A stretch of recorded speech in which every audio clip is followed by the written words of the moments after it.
മുതലാളി വന്ന് വെല്ലുവിളിച്ച ആ വിളിപ്പുറത്ത് വരുന്ന ആളല്ല ഞങ്ങൾ അലിബായ്. മുപ്പത്തി നീ ഒന്ന് എര വേണം.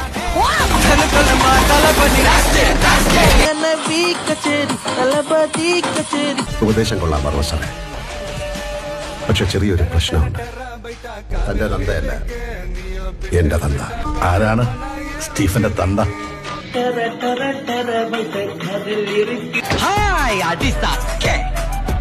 എവിടെയായിരുന്നു ഔവേ? വണ്ടിയുടെ മുമ്പിലല്ലോ എസ്കോട്ട് വരുന്നത്. ഇവരെന്നെ സംശയിച്ചില്ലയോ? ഞാൻ സുശീൽ ഭായ്. സുശീൽ ഭായ് ഭായ്. ഇത് ഞങ്ങളുടെ ഒരു ബ്രാഞ്ചിലെ സ്റ്റാഫാണ്. സ്റ്റാഫ് എന്ന് പറഞ്ഞാൽ നല്ല അസൽ ഗുണ്ടകൾ. ഇവര് എന്തു പറഞ്ഞാലും ചെയ്യും. എന്തു പറഞ്ഞാലും ചെയ്യൂ. എനിക്ക് എന്റെ പുറം ഒന്ന് ചൊറിഞ്ഞാലാ. ഞാൻ ശങ്കരൻ അല്ല, ശങ്കരൻ. ഈ വീട്ടിലെ ഓരോരുത്തരും എനിക്ക് നേരിട്ട് പരിചയമില്ലെങ്കിലും എല്ലാരും എനിക്കറിയാം. കൃഷ്ണൻ നായരല്ലേ? അല്ല, ഡോക്ടർ കൃഷ്ണൻ നായർ. എന്താടി മിണ്ടാത്ത? തൊണ്ടയിൽ മട്ടന്റെ എല്ലുള്ളൂ. ലുക്ക് ഉണ്ടെന്നേ ഉള്ളൂ. ഞാൻ വെറും ഊളയാണ്. അത് മനസ്സിലായി.